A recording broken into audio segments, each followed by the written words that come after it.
Assalamualaikum warahmatullahi wabarakatuh.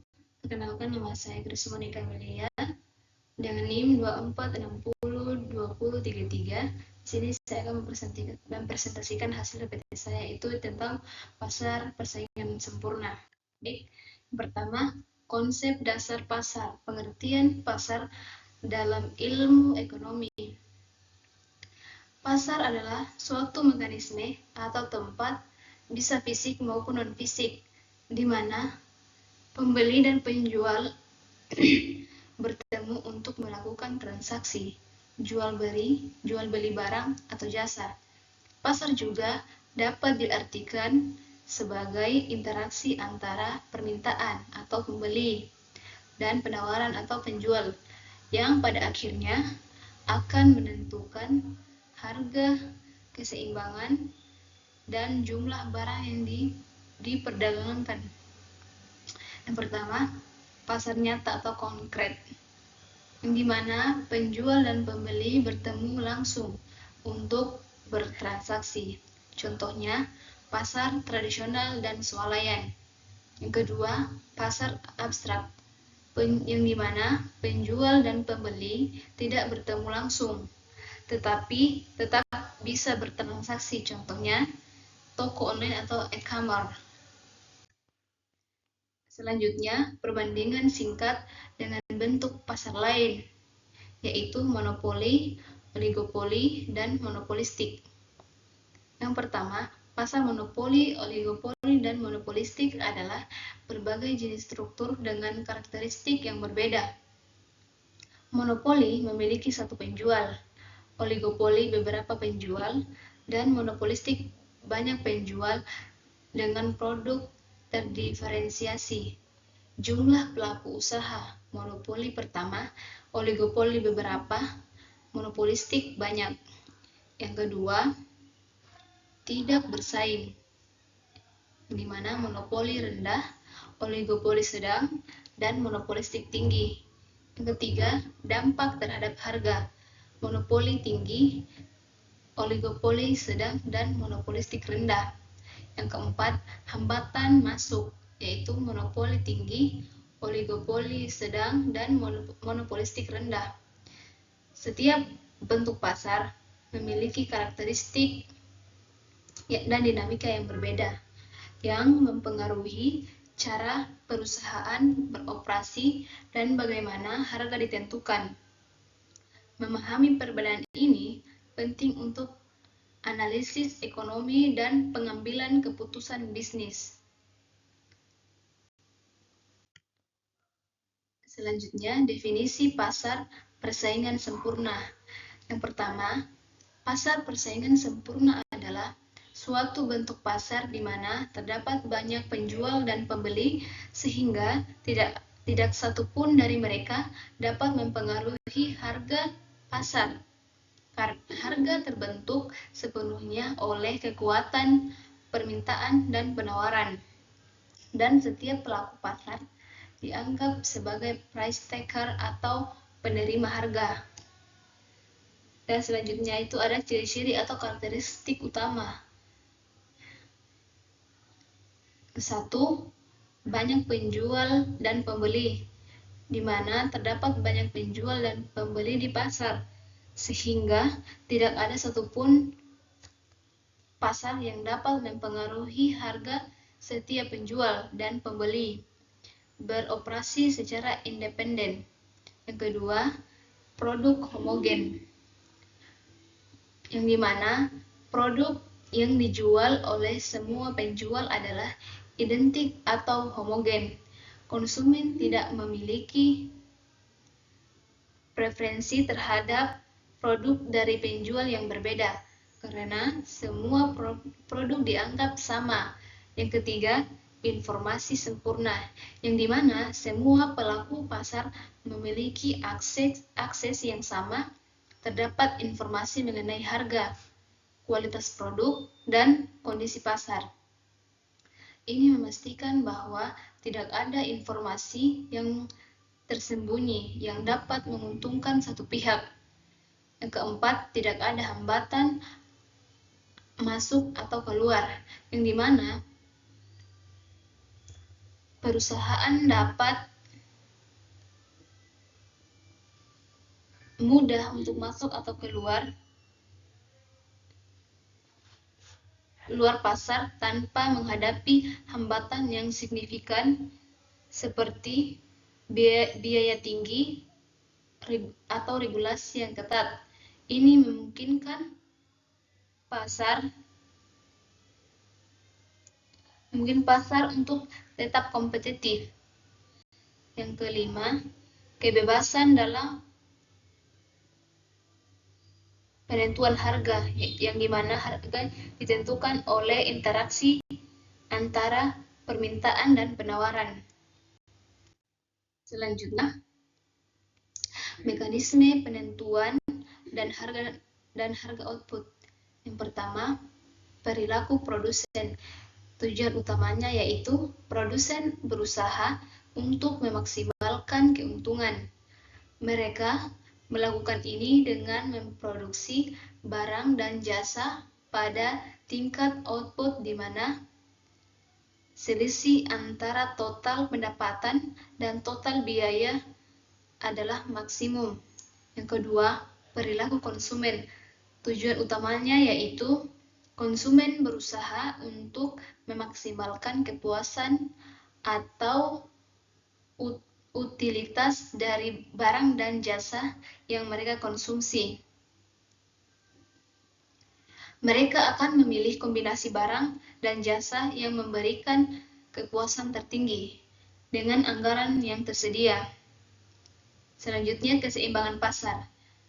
Ada 2 poin, yaitu definisi keseimbangan pasar, yang dimana keseimbangan pasar terjadi ketika jumlah barang yang diminta oleh konsumen sama dengan jumlah barang yang ditawarkan oleh produsen pada harga tertentu. Pada titik ini, tidak ada kecenderungan harga berubah dan pasar berada dalam keadaan stabil. Yang kedua, titik keseimbangan, yang dimana titik keseimbangan ditentukan oleh potongan antara kurva permintaan dan kurva penawaran. Harga pada titik ini disebut harga keseimbangan dan jumlah yang diperdagangkan disebut jumlah keseimbangan. Dan selanjutnya itu ada penentuan harga di pasar persaingan sempurna. Dalam pasar persaingan sempurna, harga ditentukan oleh mekanisme penawaran dan permintaan antara seluruh penjual dan pembeli. Tidak ada satupun pelaku pasar, baik penjual maupun pembeli, yang memiliki kekuatan untuk mempengaruhi harga secara signifikan. Perusahaan dalam ini bertindak sebagai price takers, yang berarti mereka menerima harga yang berlaku di pasar. Harga seimbang,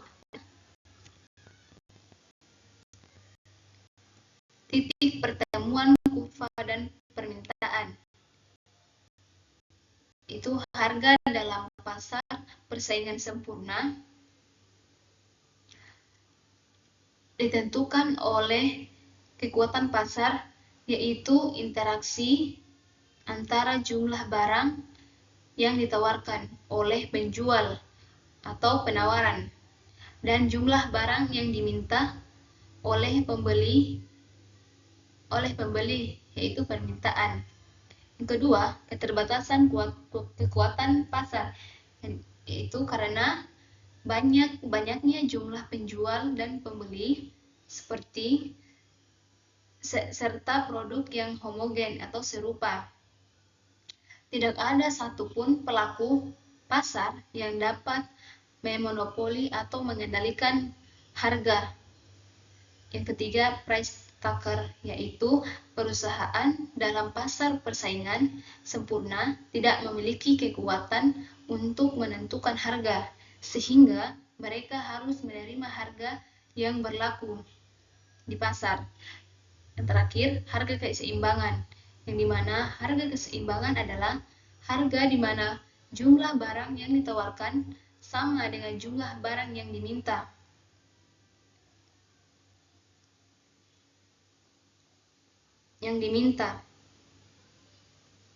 Menciptakan titik temu antara kurva penawaran dan permintaan. Selanjutnya, kurva permintaan dan penawaran dalam pasar persaingan sempurna. Yang pertama, kurva permintaan adalah dalam pasar persaingan sempurna biasanya menurun, menunjukkan bahwa semakin tinggi harga, semakin tinggi jumlah barang yang diminta konsumen. Hal itu karena konsumen cenderung membeli lebih sedikit barang ketika harganya mahal dan lebih banyak barang ketika harganya murah. Yang kedua itu kurva permintaan. Pasar merupakan penjumlahan dari kurva permintaan individu semua konsumen di pasar. Kedua, kurva penawaran. Dalam persaingan sempurna biasanya naik, menunjukkan bahwa semakin tinggi harga, semakin banyak orang yang ditawarkan produsen. Hal ini karena produsen cenderung menawarkan banyak barang ketika harga jualnya tinggi dan lebih sedikit barang ketika harga jualnya rendah. Kurva penawaran pasar merupakan penjumlahan dari kurva penawaran semua produsen di pasar. Selanjutnya, keuntungan dan kerugian pasar persaingan sempurna. Yang pertama, efisiensi alokasi, yang dimana dalam pasar persaingan sempurna, harga barang dan jasa mencerminkan biaya marginal atau MC dari produksi. Ini memastikan bahwa sumber daya dialokasi dengan yang memaksimalkan kepuasan konsumen, sehingga tidak ada pemborosan. Yang kedua, efisiensi produktif, yang dimana perusahaan beroperasi ketat pada skala optimal, di mana biaya rata-rata atau AC adalah minimum. Hal ini mengarah pada produk, barang, dan jasa dengan biaya tetap yang dapat diteruskan kepada konsumen dalam harga yang lebih rendah. Yang ketiga, inovasi dan peningkatan kualitas, di mana persaingan ketat mendorong produsen untuk berinovasi dan meningkatkan kualitas produk agar dapat menarik konsumen. Ini menguntungkan konsumen dengan memberikan lebih banyak pilihan dan produk yang lebih baik. Selanjutnya, yang kelima, tidak ada praktik monopoli, yang dimana dalam pasar persaingan sempurna tidak ada satupun pelaku pasar yang dapat menguasai pasar, sehingga mengurangi risiko praktik monopoli dan eksploitasi konsumen.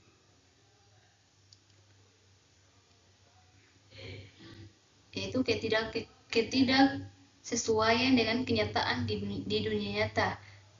Pada persaingan sempurna adalah model ideal yang jarang ditemukan dalam praktik.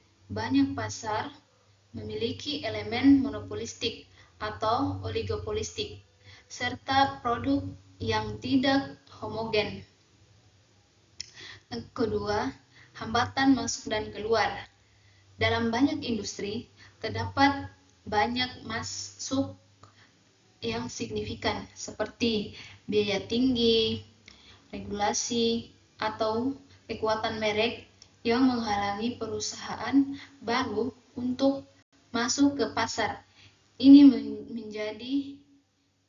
dapat mengurangi tingkat persaingan. Yang ketiga, informasi tidak sempurna. Dalam kenyataannya, tidak semua pelaku pasar memiliki akses yang sama terhadap informasi. Ketidaktahuan atau informasi yang tidak akurat dapat menyebabkan keputusan yang tidak efisien.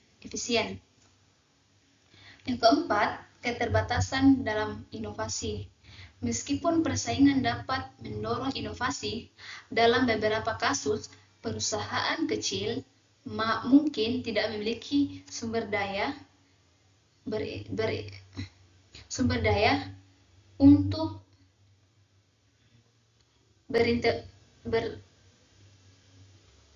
berinvestasi dalam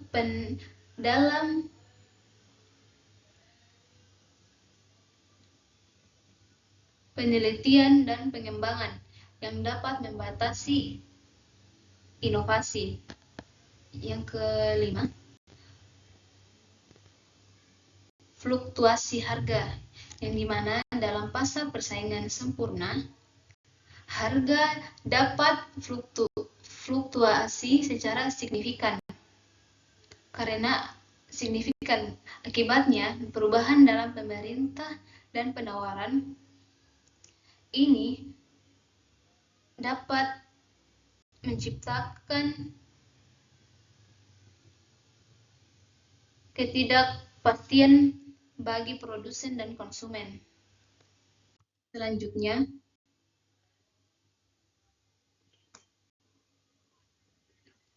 pelaku produsen dalam jangka pendek dan jangka panjang. Kurva biaya dan pendapatan. Kurva biaya dapat digabungkan untuk memberikan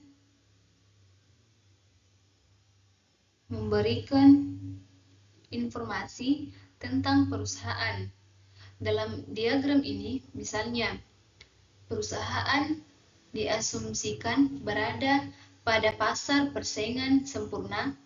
Dalam pasar persaingan sempurna, harga yang dihadapi perusahaan dalam jangka panjang adalah harga di mana kurva biaya marginal memotong kurva biaya rata-rata, karena harga tidak di atas atau di bawah harga tersebut akan mengakibatkan masuk atau keluarnya perusahaan dari industri dan mendorong harga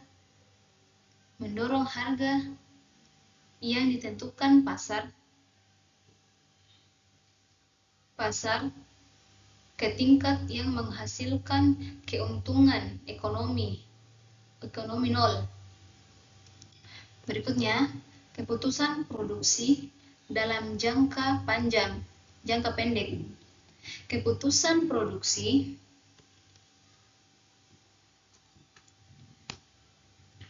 jangka pendek adalah keputusan yang diambil perusahaan dalam periode waktu yang singkat,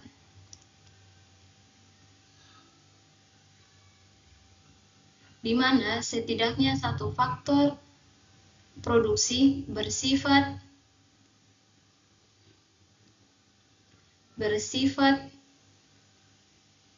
tetap dan tidak dapat diubah.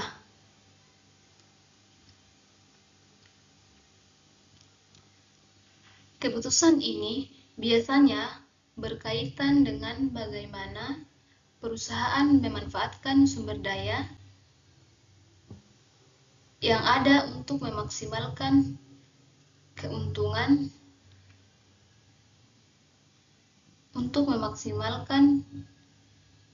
keuntungan dalam jangka pendek.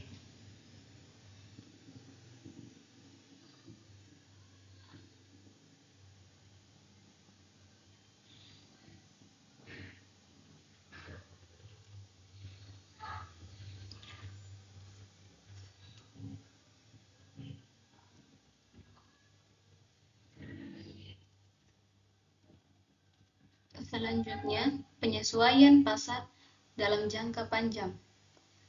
Penyesuaian pasar dalam jangka panjang mengacu pada perubahan yang terjadi dalam jumlah perusahaan dan dalam suatu industri sebagai respons terhadap perubahan kondisi pasar seperti perubahan harga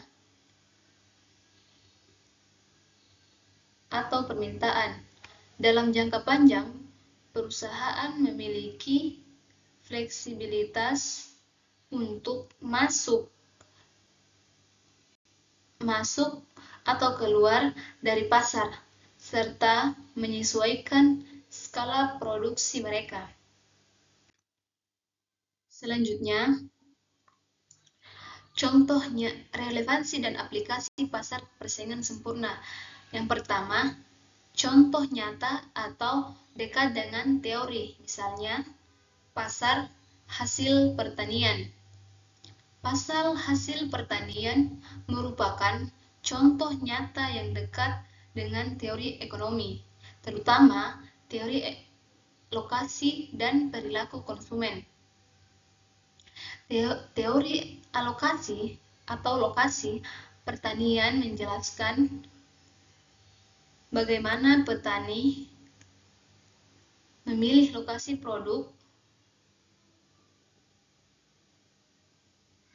produksi berdasarkan faktor seperti kualitas tanah, iklim, dan jarak ke pasar.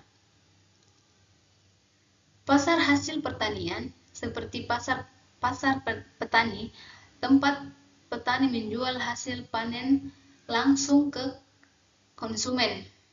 Mencerminkan teori ini karena lokasi pasar seringkali strategis dan untuk aksesibilitas. Selain itu, preferensi konsumen dan memilih produk pertanian juga mempengaruhi perilaku petani dalam memproduksi dan memasarkan hasil panen yang berkaitan dengan teori perilaku konsumen. Yang kedua, keterbatasan dalam praktik. Keterbatasan dalam praktik pasar persaingan sempurna menunjukkan bahwa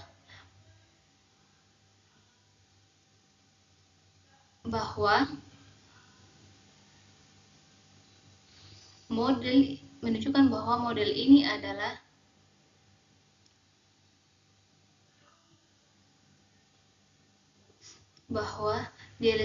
idealisasi yang tidak sepenuhnya mencerminkan realitas ekonomis.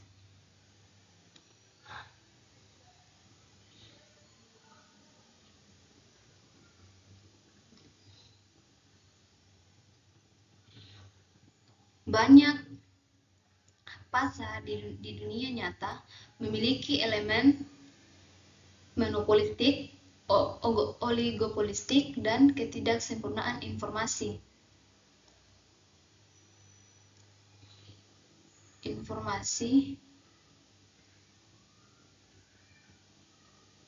yang mempengaruhi perilaku produsen dan konsumen. Memahami keterbatasan ini penting untuk analisis ekonomi dan pengambilan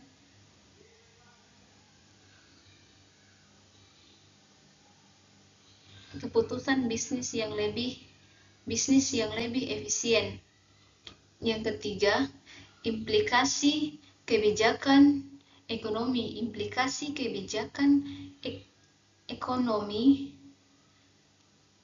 Implikasi kebijakan ekonomi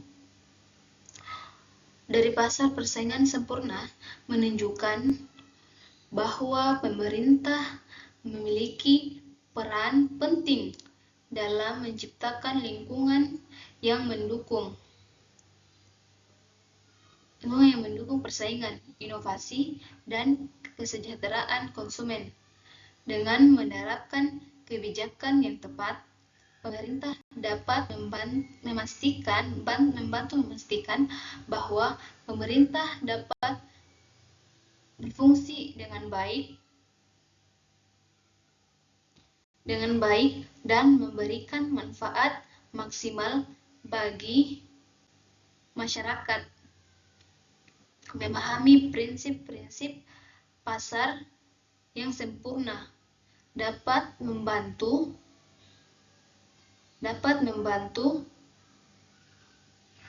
dalam merumuskan kebijakan yang lebih efektif dan responsif terhadap kebutuhan ekonomi. Baik, itulah penyampaian yang bisa saya paparkan. Kurang dan lebihnya mohon dimaafkan. Billahi taufiq wal hidayah. Wassalamualaikum warahmatullahi wabarakatuh.